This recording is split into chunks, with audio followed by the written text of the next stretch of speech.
You're listening to RTI Audio, powered by Rocky Top Insider.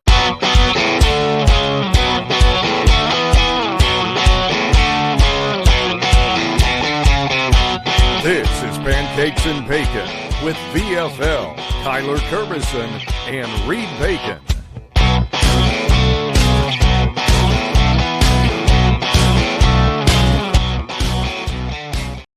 Hello, Vol Nation. Welcome to another episode of Pancakes and Bacon. I'm your host, as always, Kyler Kervison, joined with Reed Bacon. We're back. We're back for a few weeks. Very excited about it. Just kind of going over some of the spring stuff that happens nowadays. A little bit of basketball, a little bit of baseball, a little bit of football with spring practice going on. So hopping on for a few weeks, then we'll be back in August. But if you guys are watching, please like, subscribe, hit that notification bell, leave a comment. And if you're just listening, rate and review. Also follow us on all social medias, find everything below. But without further ado, long overdue, Reed, how are we doing, bud? What's up? Wow. It feels good to be back. I mean, it feels darn good to be back. Be back for about a month or so, maybe a little bit longer if I can keep you on here. I know you're busy, and then we'll jump back in when football season gets here, which, you know what's crazy? It's already March.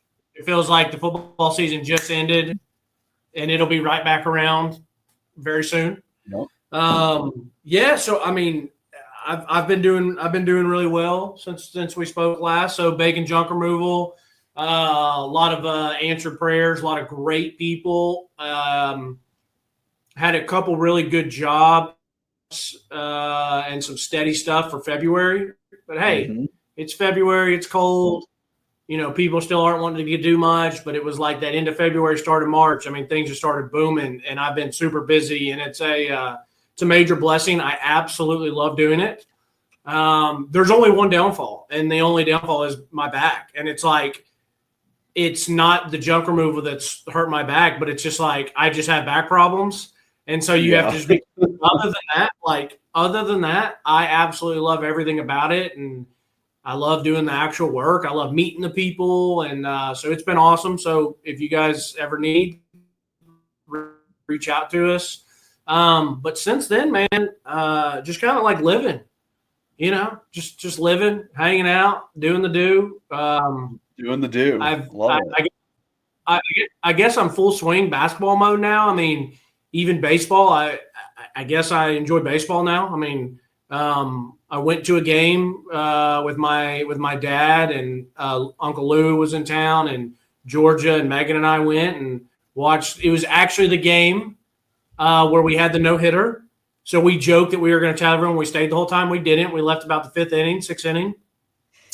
But, yeah, how have you been? It's funny because you and I usually talk every day, every other day. But it's been – I mean, we haven't talked as much. I know you've been traveling, and you had your stint of being sick. I was sick for about a week in February. But, and last thing before you jump in there, if anyone's that's watching this that won any of our stuff, so I have sent it out to 2 people, and I got about 3 more people to send some of your stuff to. So I have not forgot about you. I just am a procrastinator. I forget and know it's not that it's not important, but for me, it's like if it's family or bacon junk removal work, like that stuff is like when I wake up, that's where I'm going to think about. So I will get the rest. You know what? At least you admit to it.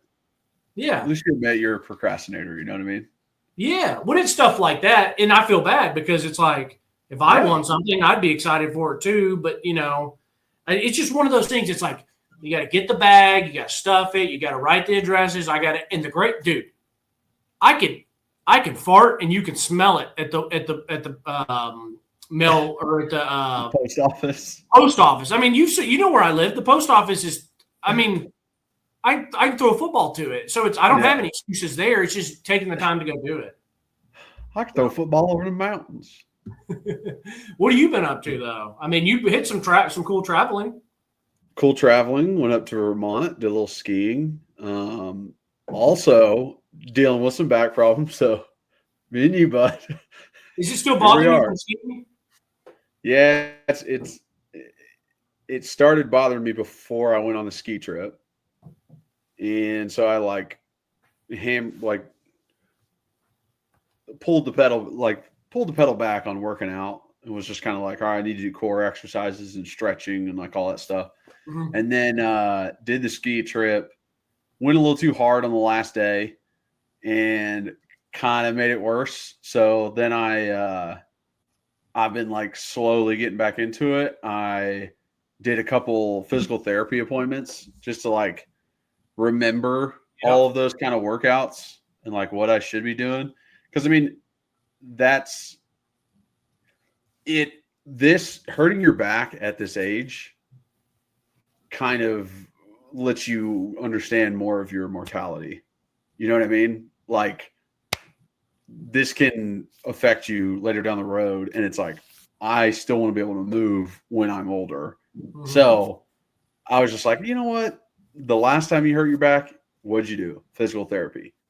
This time your back hurts a little bit. Let's get some physical therapy. So that's what I've been doing. I just go like once every 2 weeks. But I'm just like, I can't just let it go. You know what I mean? Yeah.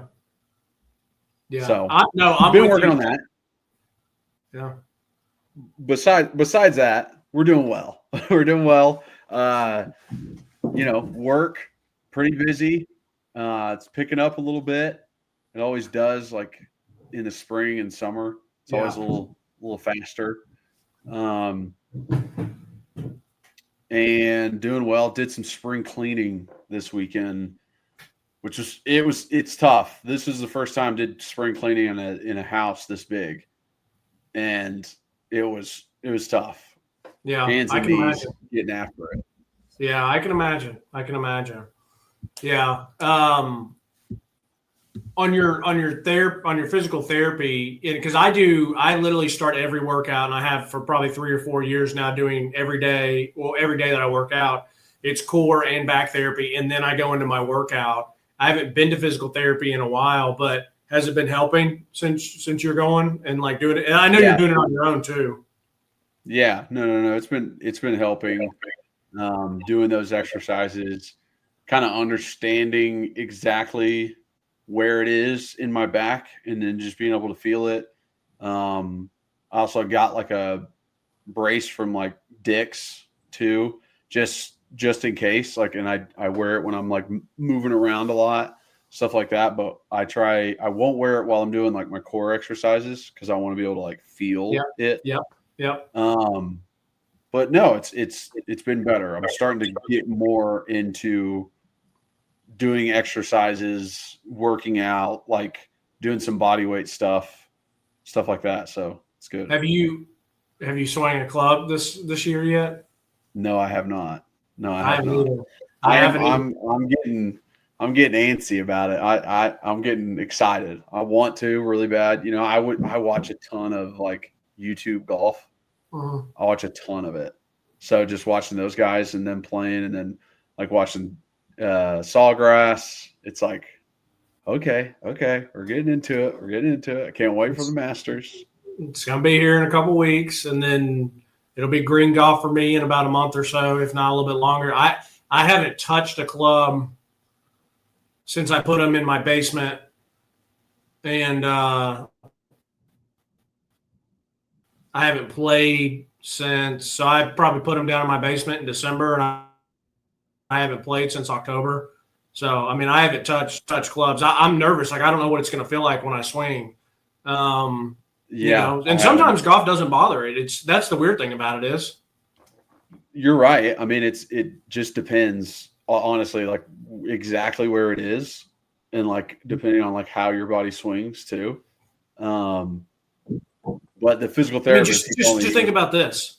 He was like, if you're twisting, like if your spine's twisting, like over twisting puts strain on it. And he said just like minimal twisting, minimal kind of movement is good for healing.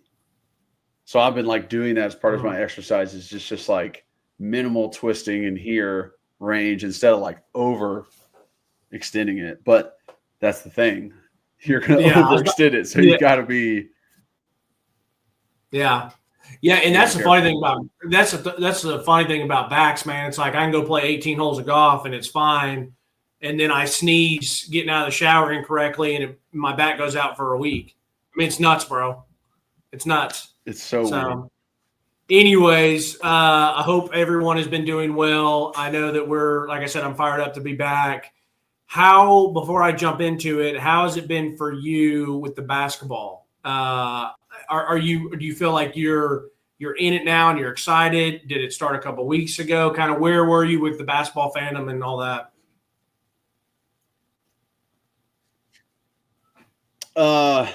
I'm excited now. I'm into it. I'm excited. I think the SEC tournament definitely helps. I think that big win over Alabama was when I was starting to get in. I was like, okay. Like now we're here. Now we're, here's a big game. Here's a testament game. I really did. I looked at it as like, this is going to tell me how excited I'm going to be for SEC tournament. This is going to tell me kind of how excited I am for NCAA tournament because it was a big game. I mean, Saturday night, let's see what we can do.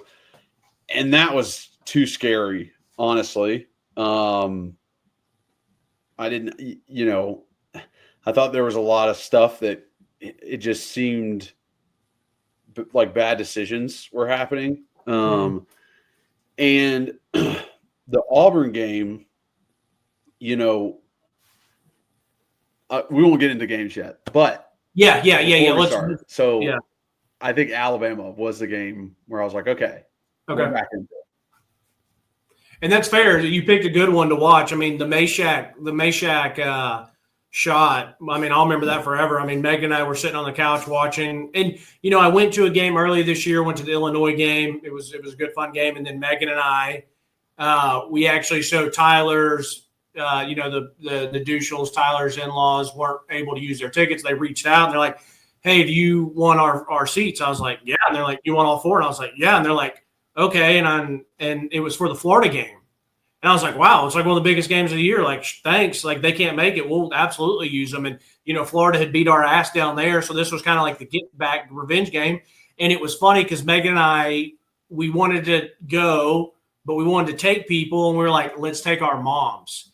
I couldn't tell you the last time my mom's been into Thompson Bowling Arena. I actually think it was when my dad graduated with his master's from UT.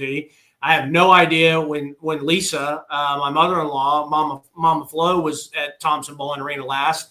And it actually it was great. We went, it was a mom's day, and Tennessee played great. It was out Zakai Ziegler and beat Florida. And then, fast forward, we'll talk about the game, but then you watch that same game today. And so I always enjoy going to the games. But, yeah, it was definitely late February, early March where I was like, okay, like I'm in it now. Football's officially gone. The weather's starting to change. Like I can get into March and enjoy March, which is nice, man, because I still get a little worried the past 2, 3, 4 years of like, why don't I care as much about the basketball team? But now it's here, and I'm excited for it and want them to do well. And before you click that over, before we talk about the SEC tourney, we're just going to go ahead and let everyone know. So after, we're going to talk SEC tourney. Probably talk a little NCAA tournament today, where we think Selection Sunday will put us. When you guys are listening to this, we'll know tomorrow. The game literally just ended. I was at Roosters watching with some buddies, which was funny and entertaining. But we're going to talk all things football. So we're going to do, besides SEC tourney and NCAA tournament, we're going to talk transfer portal stuff. I have a lot of questions I want to hear Kyler's opinion on as the former player. We will talk combine, maybe sprinkle in a little draft before it happens. We have talked lengthy about him coming in, going to a practice. I can't stay the whole time anymore, but I do kind of want to go by. And I was just thinking about it just so I can do my walk-bys, so I can see people, so I can get this guy's this guy. And what was funny, Kyler? I don't know if I've mentioned this on here, but as we've done this now for 3, 4, going on maybe 5 years, just like if you do anything, you learn and you get more confident in it. And I remember last year we were standing in there drinking our coffees, watching, looking at people. We wanted to see sizes, and we're right there. And we're like, oh, yeah, like Nico's this, and the receivers are this. And then all of a sudden, I see big 87 walking down the field, and I look at you. I was like, I said, 87 looks good. I was like, who the hell is that tight end? You know, the news at the time was Holden Stays and all this different stuff. I'm like, I don't know who 87 is, but boy, looks good. He looks swaggy. He looks thick. He looks like a good player. I didn't trust myself enough to be like, dude, I'm just seeing him right now, but like he looks really good. And then you fast forward, and it's like Miles is the best tight end. He was a really good player for us. I say all that and use that as an example to be like every year that goes by and we go, I feel like I know what to pick up and look for now and can be more confident when I relay stuff. Because when we used to go, it was like, dude, this is just one practice. I don't know what we're seeing. But now that I have it enough in the memory bank, I remember going last year and like who they had at spring at DBs was like basically who started. I mean, they had Jermon McCoy, they had Ricky out there. You know what I mean? And it's like they had Andre Turntine in the back, and we're like, okay, like because at that time last year, it's like who's going to start back there? And it's like you do get to see and get a little bit of some excitement and a little bit of some nuggets. And now I'm fired up to go and see the offensive line. I legitimately I want to go. Hey, how do I feel about these guys' size? This is crazy to think, Kyler. When we went to practice last year, it was the worst routes on errors that I've ever seen. I mean, it was worse than like I don't know if we had a bad practice like that at Catholic. And then you go forward and you look, and it's like, hey, like we had some struggles hitting some of the bigger plays in the passing game last year. It's like maybe that wasn't just a bad day. You know what I mean? So even if we don't go the whole time, it's still really cool to see that. And with so much turnover, it's going to be cool to see the new faces. But yeah, so that's kind of what we're doing the next couple of weeks. Is it'll be very football heavy while we also talk hoops. Anything you want to add to any of that? I mean, how are you feeling about football? I mean. I'm the exact same way. I'm always excited to see the guys, and you're right. Like, there's always a guy every spring practice or camp where we're like, haven't seen him before. Or, you know, now with transfer portal, it's every year for sure where we're like, what does this guy look like? What kind of size is on him? Mm-hmm. And also guys that get older as we go through it. You know, it's like watching James Pierce's body change, watching Joshua Joseph's, watching T-Lander, watching Arian Carter, like those guys kind of go from year to year. That is always fun. Like just to see like, all right, what does he look like now? What did he do to his body to get better at his craft? Because some guys thin out, get a little faster. Some guys put on some muscle, get a little stronger. So it just depends. And like, I'm very excited for the offensive line too, because it feels like a clean slate, starting over from scratch, which means competition. Whoever's with the one team right now, there's no way to tell if that's going to be the one team in the fall. Like you really do not know right now. It is anybody's position. Yeah. And I think that there is an extra level of excitement to go to practice, to just see the linemen legitimately just to see them. Because you knew last year Cooper was back, Spraggs was back. We knew we had John Campbell back. We knew that we had Lance Hurd. So it's like, okay, pretty much the pieces. It was the one guard spot, and you hit it on the head. Like you knew who it was and had kind of called it out. But now this year, like I even forgot until I started watching some of the different stuff that Rick and Ryan have been putting out. And Rocky Top Bench, I'm like, dude, I forgot all about the Notre Dame transfer offensive lineman. I didn't forget about Wendell Moe because you and I had talked about him, but I forgot all about the Notre Dame guy. It's like, I don't want to get excited, but David Sanders in pads, it's wild. I listened to an interview of his. The guy is the biggest baby face in the world because I keep getting older. They stay the same, but in pads, as a true freshman who still has all of spring and summer, like it's hard not to get excited about a guy like that. And so I agree. I think he has a shot at if he performs well, he could start because the spot is open. That's the thing about it. Like the spot is open for anybody to take. So if he's good enough to take it, welcome. Yeah. And it's like the wide receiver room I would love to go watch some of those guys, see how the one-on-ones are looking. The running back room. Mm-hmm. I mean, there's a lot more questions compared to years past when you could almost say who the starters are, and so it's just enjoying being at practice. Now it's like maybe I get a little insight of what my team's going to look like next year. So yeah, no, but anyways, all right. SEC Tourney, basketball Vols, baller Vols. I think the number one spot where to start here is I have a question for you that was asked to me, and it was asked to me of would you rather the two questions. Would you have rather been the number 4 1 seed, or would you rather be the number 1 or number 2 seed?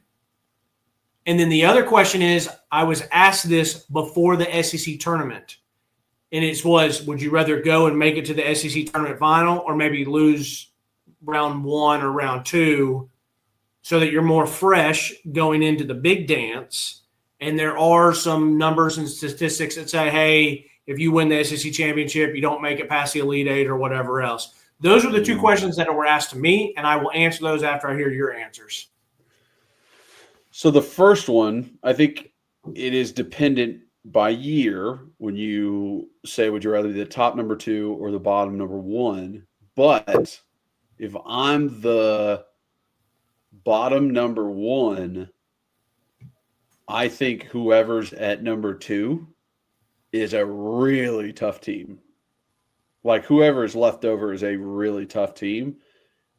So it kind of goes both ways. Like if you're the top number 2 and you're playing the bottom number 1, like I'm imagining us like having like Duke on the other side. You know what I mean? If we're like the top number 2. If we're 2 and they're 1. Yeah, and they're 1, just like having them on the other side and being like, shit, that one's going to be tough. Mm-hmm. I feel like being the bottom number 1 gets you to maybe Alabama, maybe Houston. Who else is okay? Houston. Yeah, Houston. I mean, maybe. I feel like Houston might be good enough to get a 1. I'm sorry. They are going to be a number 1. I thought you meant if we're at number 2, but you were saying if we were a 1 seed. Yeah, if we were like the bottom 1, I'm like trying to imagine, like, I feel like Alabama would be the team that we would pass. I see Duke, Houston, Auburn as like 1s, and then I don't know how the last one. I don't know how Florida's not a number 1 seed. Not because they just beat us today, but I truly think if they're playing their best ball, I think they're the best team in the country. No, I mean you go on the road to Alabama and to Auburn and beat them, and then you win the SEC tournament. Yeah, yeah, they definitely deserve it. So that's why I feel like it's Auburn, Florida, Duke, Houston, and then you're competing with Bama and the reason I asked that first question. I think it would be really cool to say that we got our first number 1 seed. I mean, that is the ultimate goal is a Final Four and national championship. But I do want to be able to say, like, our basketball program has had a number 1 seed before, and there's times where I felt like we've deserved one, or probably we definitely could have. Yeah. But I feel like with Bruce and with Rick, we probably should have already been a number 1 seed. But it would be cool to have that. I feel like this is the year that I would put up a fight for. My biggest thing about that, though, is I don't want to be the last 4 seed. I mean, the last 1 seed and have to go out to, like, West Coast. And kind of what happened with Auburn last year. They got the last number 1 seed, and they were sent out West Coast and lost, I think, second round. And so if you can get a better draw as number 2, then I'm fine with that. But the other thing that was asked to me of like, hey, do you want to maybe go to the Tourney championship, maybe win the SEC tournament championship, or do you want to bow out after 1 or 2 games and be more fresh? I'll just tell you what my answer was before you do it. I said, listen, no offense to Rick. We know how it can go with Rick. It's he hasn't had a Final Four in a long, long time. The University of Tennessee has not made a Final Four in men's basketball. And so I get that you want to be as fresh as you can there, but being fresh and getting your legs under you and having a week to rest doesn't guarantee you anything. So for me as a fan, let me just continue to win. Let me just win. Now, if someone said, hey, Reed, you're going to lose your second game of the SEC tournament, but you're going to go to a Final Four, then yeah, sure, I'm going to take that. But there's no guarantee. So as a fan, I want to win as much as I can. And that's where I'm done with it. Nothing is guaranteed, especially in college basketball in March. So let me just win as much as they can win. I don't care about rest and all that stuff. Because I truly think in March it's a make or miss. And if you're hitting your shots, you're going to win. If you're missing them, you're not going to. It doesn't matter how fresh you are. That's my opinion. That's my opinion. Yeah. Well, it's also okay. They're about to have another week off, right? So, like they're about to have a week off right now. So it was like you had now it's about extra. Monday, Tuesday, Wednesday, Thursday. It's about 4 or 5 days. Yeah. Like you added 2 days extra if you lose early, and the other train of thought is if you're going into the SEC tournament as low seed, way underdog, I get it. Lose early, you're not necessarily looking at like a top half seed. You're looking at a bottom half seed, and like, okay, that's okay. We can figure it out from there. Maybe get some rest. I don't know. But when they're in the position they have like a first round where they don't have to play anybody. And then you're going against Auburn, Alabama, Florida. Yep. It's like you're going to have to play one of these teams in the tournament. So it's like this is actually really good that you're getting a chance to play them now. Again, even though you played them during the season, it's just like, here's more experience playing against this guy. Here's more experience for all of my players to be like, oh, this is how he moves to his left. This is how he likes to shoot his jumper. This is how he defends. Like, you can pick up nuggets by playing those games. And I don't know how much that rest really is going to affect it. Yeah. So that's the only thing I see getting out of the SEC tournament, because we've been proved over the past couple of years with us winning an SEC regular season, losing the SEC tournament, winning the SEC tournament, not the regular season, going far in the SEC tournament and losing, that it doesn't get us anywhere. Like, it doesn't get us higher seeds, whether we win or not. It doesn't get us lower seeds. It really feels like it's not affecting how these selections are made. So, okay, what can I get out of it? Maybe I can learn more about my opponent. If the SEC is a down year and it's literally you and maybe another SEC team, maybe it's like, I mean, we've played them twice already, right? If it's us in Kentucky and everybody else is kind of middling, and it's like we've played Kentucky twice this year, I don't see a reason that we have to play them again. I'd be like, yeah, let's get out early. Let's get rest. We know we're going to be a high seed. But yeah, I loved the fact of beating Texas. Hey, we're better. Let's go ahead and show that we're better. It's a little appetizer for March that you're going to play teams that you're better than, but you have to win. And they did that, and then you go. And I think it's awesome to beat Auburn. That game in Auburn back in the earlier part of the year, I remember watching the second half. I thought going into that game we were going to lose. I was a little worried about how we would play, and then I watched it, and I was like, I'm very impressed with Tennessee. Then I thought Tennessee even kind of choked it away and should have won at Auburn. So when we got them again, I was like, this is perfect. Like, go and beat them. Prove to yourself that you can beat them, because you are a good team, but you need to continue to beat other good teams to keep that trajectory going. So I was like, oh, I'm pumped.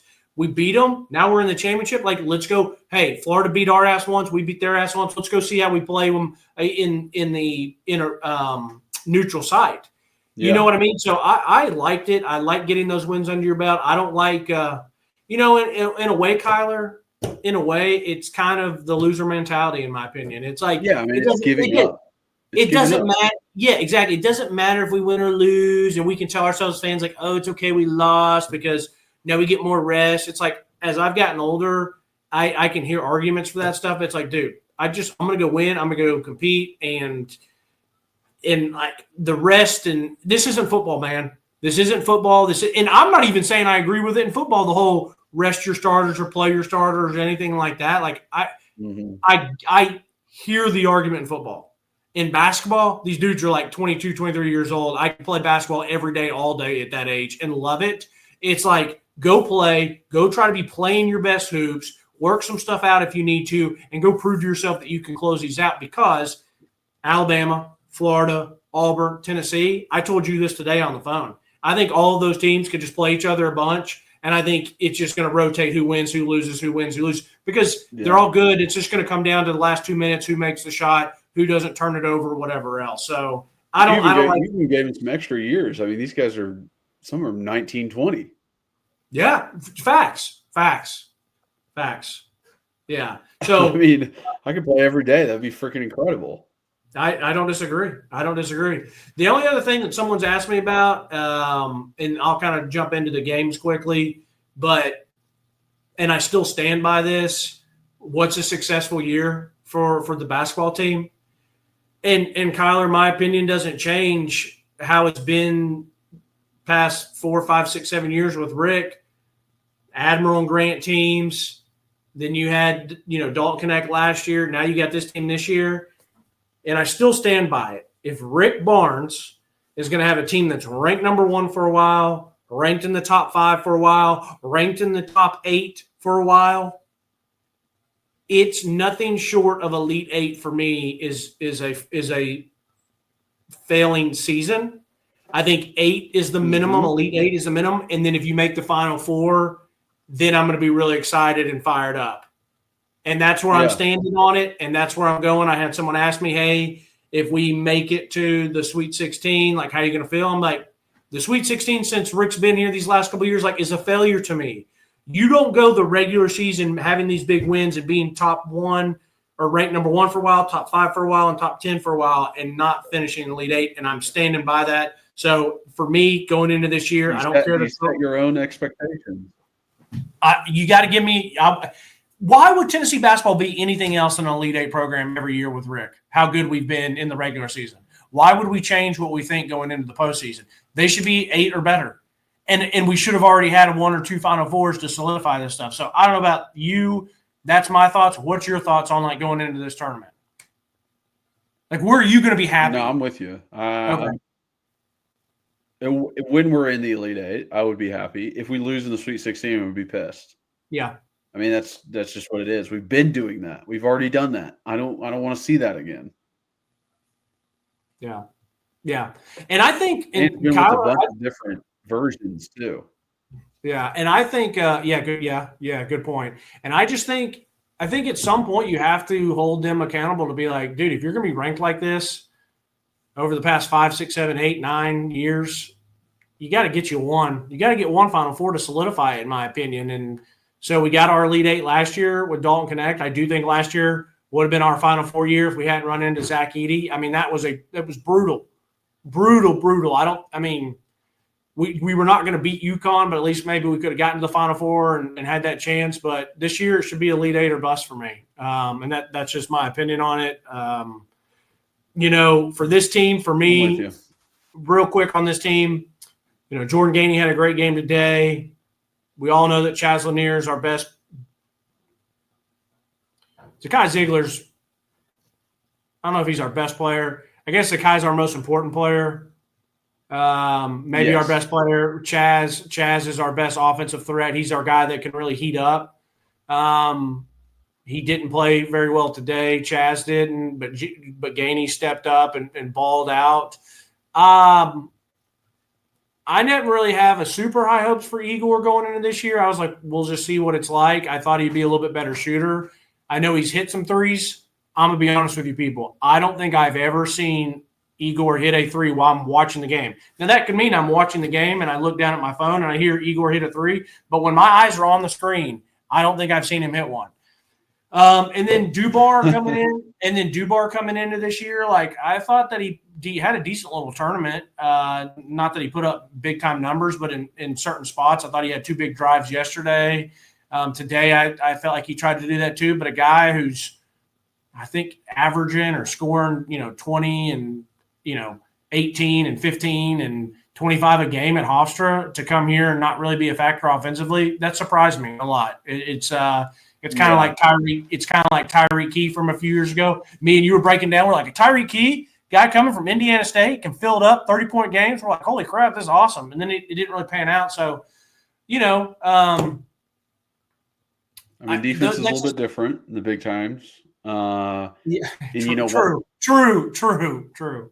Watching Lanier and Gainey play, and how both of them are kind of our scorers, and that's how we score the basketball, is those two.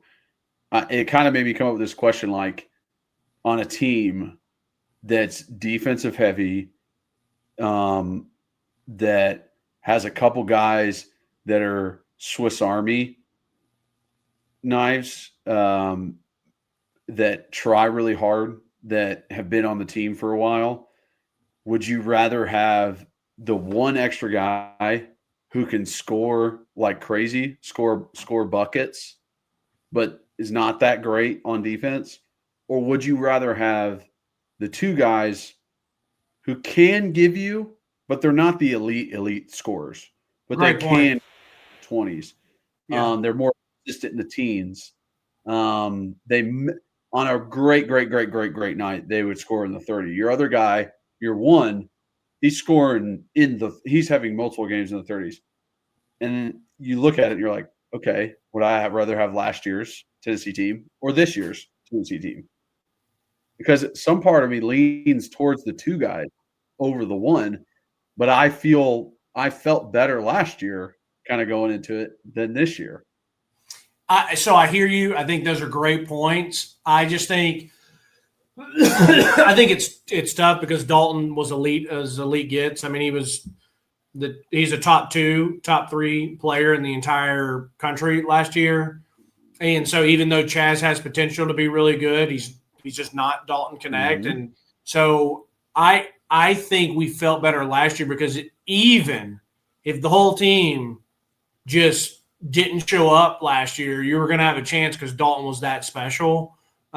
This year, to win a championship or to go to the Final Four and potentially even to make it the Elite 8, you have to have Zakai play his ball, and then you have to have Chaz and Gainey or Chaz and one other person to add that 10, 11, 12 points.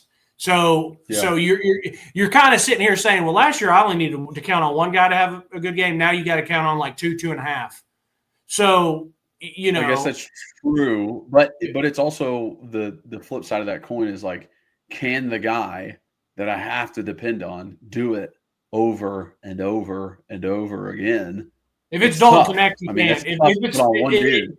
If it's Dalton Connect, he can. And there's a few other college players like that at different times. But, I will say this year, first off, I'm a big Cade Phillips fan. I love how he plays the game. I really like Okpara. He's kind of struggled the past couple games offensively, but I love the little pick and roll alley-oop. I think that's a great get Zakai in the lane, toss that mug up. It's a perfect match for Zakai. It is, and I would rather have that than have soft as baby stuff. Jonas Adu. I know Adu was probably a better shooter from that 15-foot range, but I like Okpara better. You know what, Kyler? It's not even for Tennessee. It's just there's a lot of good teams this year. There's not one great team. It's make or miss. We saw what Florida did today. Those dudes are absolute flamethrowers. They're athletic. They can play multiple ways. They got length. They got their height. So it's going to come down to if Tennessee or any other team can just make their shots. That's because we know Tennessee's going to play defense. So I'm not going to go away from the obvious. I'm not going to put it on this player has to do this. This player has to do this. We just have to make our shots, no matter who it is. Because today, starting off, I mean, we were make our free throws. True. Which are it was the difference. Like this game versus us versus Auburn. Like that was. I felt like that was a big difference. Yep. Yeah.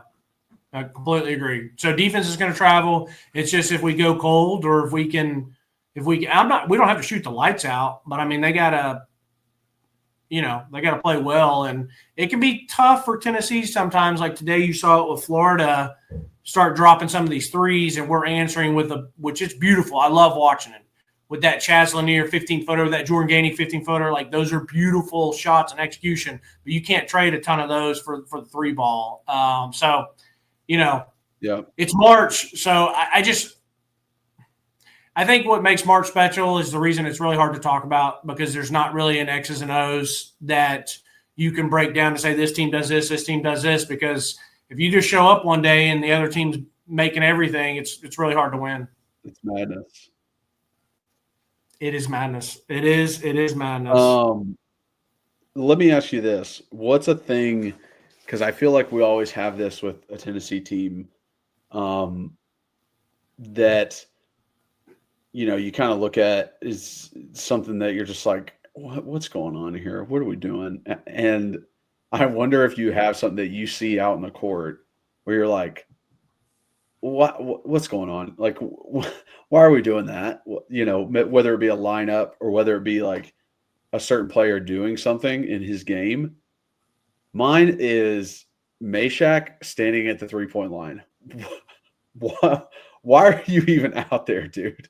Like, I just watch him do that over and over. He's like standing at the 3-point line, and the guy drives and kicks it to him, and he has an open three, and he's like, all right, ball on the ground. He starts dribbling again and looking for somebody to pass it to. And I'm like, why are you even out there? What's the point of you being out there? So, I love Meshack. I really, really do. Always have. It's weird that I'm such a make or miss guy in basketball to its simplest form. Like it's who scores the most points wins. It's who can fill it up. You know what I mean? But it's weird because like I love Meshack. I love Tony Allen when he was on the Grizzlies. I think there's an absolute spot for dudes like that. I mean, Meshack, besides hitting the full court or the half court shot, some of those plays where it's the rebounds and the putbacks and those things, like those are winning plays. And I might just be. This is not to say I don't like Meshack. I know he is a liability. No, I'm saying, Meshack, I like you. I know your game. Why are you out there? Like you are not the outlet pass on a drive. That's not your position. You know what you should do is get closer to the basket, set picks for guys that are driving, or set picks for other guys to get open on the outlet pass. That like he shouldn't be the one that's standing at the 3-point. Like I don't want Meshack. I want Meshack moving. I want him going around. I want him running the court because that's where he's good. I don't disagree at all. Completely understand where you're coming from. I don't mind a Meshack one or two threes a game. I don't. Those corner threes, he'll hit one every once in a while. I think it's good that if he does hit it, that then it makes them extend. I've always liked Meshack getting to the rack. The guy is so athletic. He can get to the rack. I'll tell you my frustration with him, and this would probably be the answer to the question that you just asked me, is I don't like when he drives in and stops his dribble after he's beaten his guy. My thing is he drives in, either dish it, or I'm totally fine with him going up and trying to make an acrobatic or a tested layup because he can do that. And then he's not horrendous on the free throw line. I mean, it's not like I don't know what his numbers are. I wouldn't think they're like in the 40s or 50s. I think he's probably more upper to mid 60s, lower 70s. Like if he goes to there, I'm not terrified. So for me, and to answer your question, it's just basketball. Sometimes spacing wise, they can't bring him in because then if they're going to try to run picks with Akpara or if Igor's in the game or if Cade's in the game, that's just way too many people in the post. So they kind of have to put him out there. But I get it. As a fan, you're like, if we're dishing it out to him, he's not hitting this really on a high clip. So it almost feels wasted, but you can't have him in the middle because it just clogs everything up. And the other good thing is on his outside, when he sees someone else drives, he's usually also really, really good about coming behind to jump up, whether it's a putback dunk, layup, rebound, whatever else. So I actually don't mind.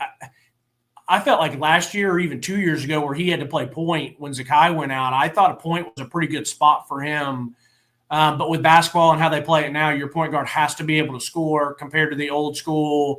It can be a facilitator that's if you get us 8, 9 assists, but only 5 or 6 points, that's okay on a night. That doesn't really – it's not how basketball is played anymore. I think Igor's the one for me that just kind of frustrates me because he'll play some pretty good defense. He'll get some good rebounds and stuff like that, but – I feel like offensively, it just doesn't do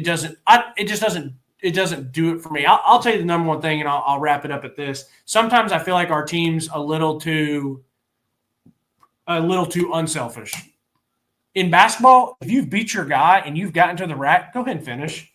You don't have to get in there, beat your guy, get there, and then be like, oh, but I need to kick it out to someone else. Like, no, if you have a good open shot, pull the trigger. That's my opinion. But so.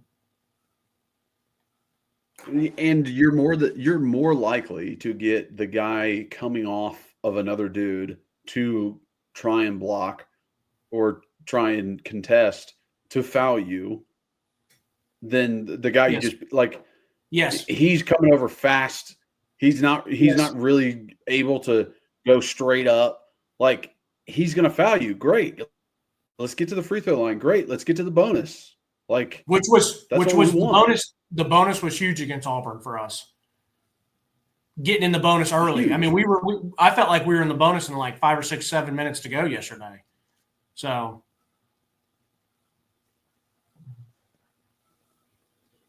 like I said, free throws. I thought that made the biggest difference.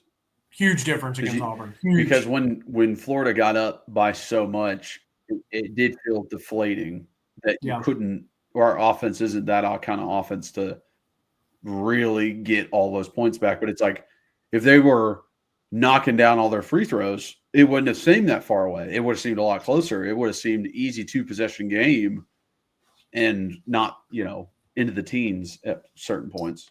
Only one thing really frustrated me today, or not frustrated, bummed me out, was Zakai getting his pocket picked.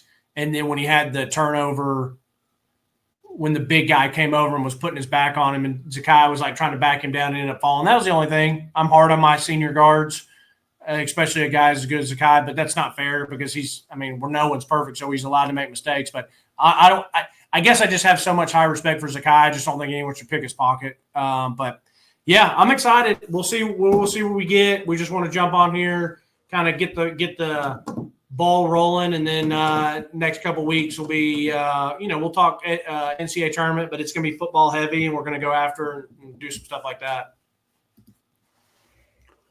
Yeah, no, I'm excited. I think it's going to be fun going into March. I'm excited for the tournament.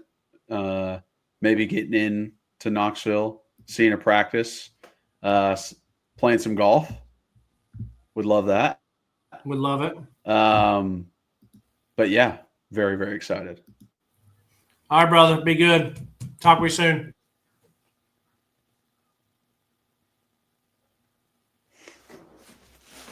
Did you hear me? See you, brother. All right. Thank you guys so much for watching and listening.